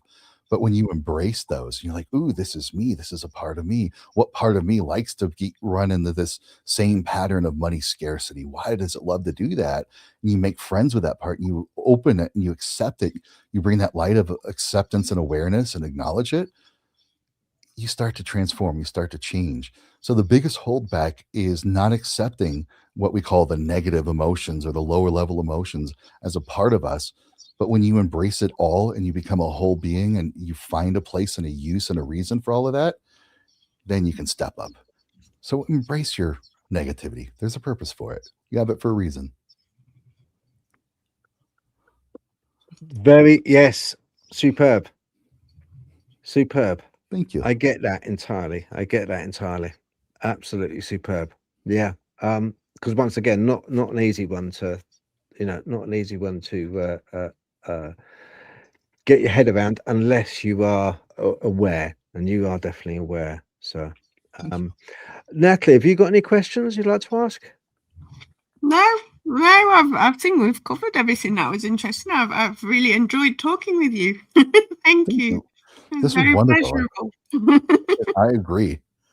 Yeah, no, very much enjoyed it tonight. So Well, it's just, the way we try and do things is, like I say, we try and do it sort of a bit organically and like with sort of a bit ad-libby, if you like. We don't have any structure as such. We just go in and try and go for the red meat, so like just see how it plays out, and kind of, and it's a bit more sort of relaxing, and we let the conversation lead the direction, however the conversation goes, rather than kind of, I know we didn't touch upon like kind of what was your first like interactions, and carried on in a chronological order through your life like a lot of shows would. But I think doing it this way is kind of like, we get to know you, and that's the whole thing. This is your show. We get to know a little bit about you, and a bit deeper, and it's been wonderful, absolutely wonderful. I just want to mention a few people in the comments. You've been absolutely fantastic. As I said, we've got Ready Steady Retro. Thank you very much for joining us, madam. Lovely. Miss Ashley Y, hello. Yes, hello indeed. Thank you for joining us. Susan, and there we got there. Oh, Wolfen Works. Very nice to meet you as well. And glad you could make it. And of course, Keith Aston, thank you. Andy Penn, brilliant. Thank you very much for your question. Yeah, got Keith. Ready said the retro. Let's have a look. I think we're more or less up to date. That's all the new people that we've had on. Have we got any? I'll just ask the admin Roxy. Have we got any other questions, or are we about done? I think we are about done.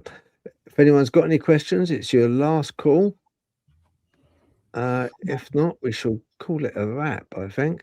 We should ring the bells like last questions. Yeah, I know. I've got a Natalie bell because usually you can't stop Natalie from yabbering. She's constantly yabbering. No, we're done. Okay, that's great then. All right. Well, I shall call it a wrap. I just want to say honestly, Kaedrich, thank you very much from all of us. Appreciate you coming on, and I'd love to have you on again. Absolutely. I love this experience. I like the way you do this. So I'm absolutely game. You let me know anytime. I'll be there. Fantastic. Lovely. All right. Thank you. Okay. Well, I'm going to take everyone off, including